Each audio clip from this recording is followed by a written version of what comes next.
The Wizard MTL Hybrid MC2. I'm not going to talk a lot. I'll talk a little bit at the end.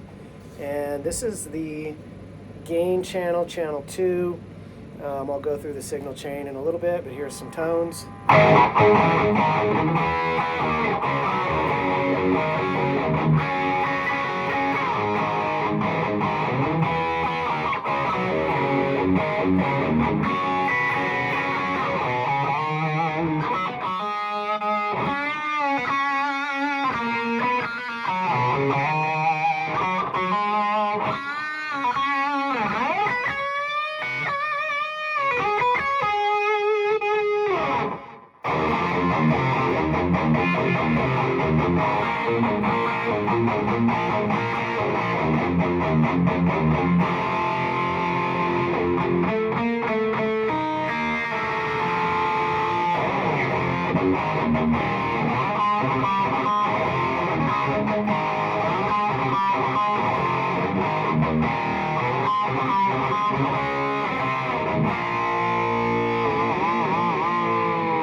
Channel 1, and this is some pretty cool AC/DC kind of tones.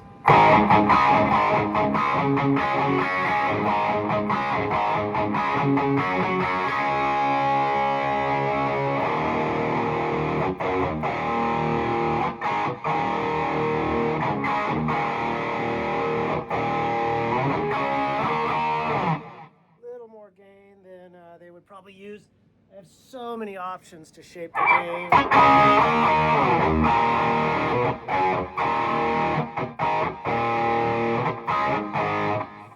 So right there, I've got a Boss SD1 going into the front, and I just took the level, which is all the way up. It's basically a clean boost, and I brought it back to about 3/4.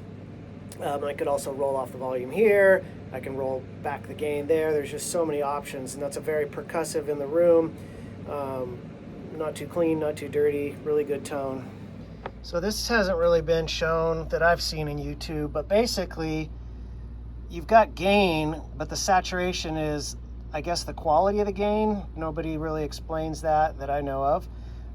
So both those at noon is what I'm at right now with this clip. So again, channel 2, saturation, and the channel gain are at noon.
So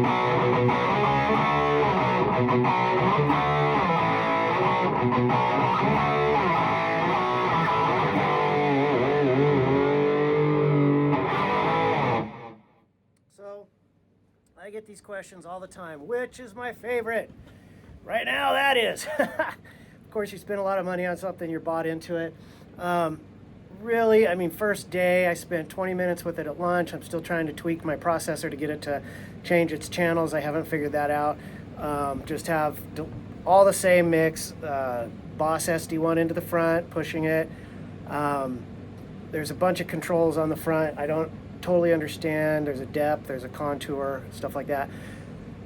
Actually, I don't think it's a depth. Anyway, so is it better than the Friedman? Is it better than the Soldano? To me right now, it sounds like a cross between the two. Honestly, it has the aggressiveness of the Soldano and definitely a more tighter low end. It's been commented on in the forums. I would agree with that the low end of the gain channel, the Soldano, can get a little bit flubby. That could be argued.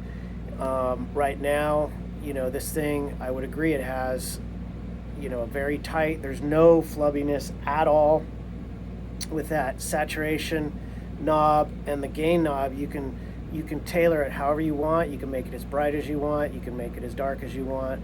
I really like it a lot. I just got to figure out some of the other aspects to it, but it's a very, very good amp, and I'm digging it. Compared to the other one, it's definitely a little brighter guitar. They're both alder bodies. This has a maple cap.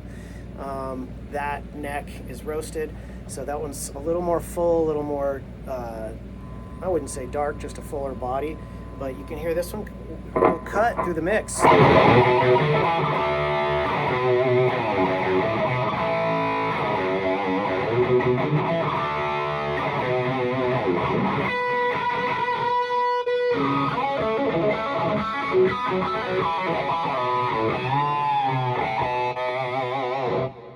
as you can hear, this is a little brighter. This is still channel 2. Some of the same riffs.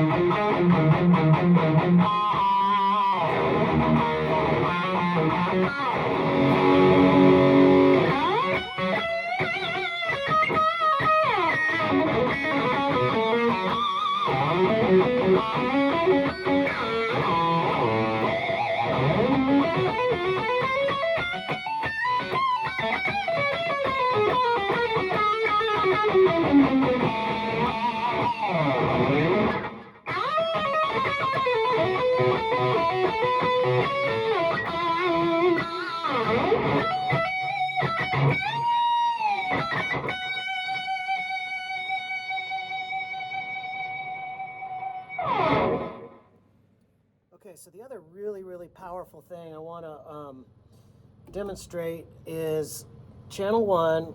I've got the boost out, so I need a hard rock crunch rhythm, right? So we've got this. Sounds pretty good, but it's definitely on the crunchy side, right? So I've got this pulled out and the gain dimed, which is maximum. If we pull it back to here, now we're in this territory. I'm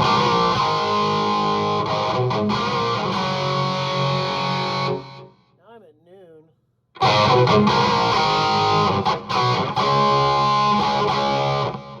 higher you turn this, it can get bright, but on the back, on this channel, on both channels, there's a bright knob, basically a presence for each channel.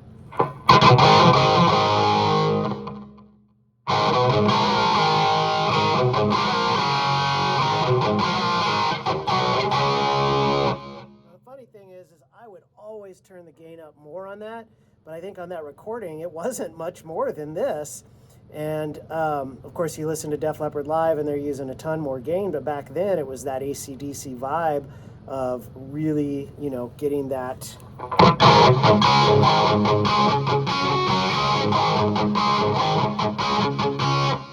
very percussive, very bright, kind of harsh, but not in a bad way. When people kept saying this was raw and harsh, I think it's more in a Marshall way, but in a tameable way, because you have all these features. Just that bright switch on the back. Let me make sure it's called a bright switch.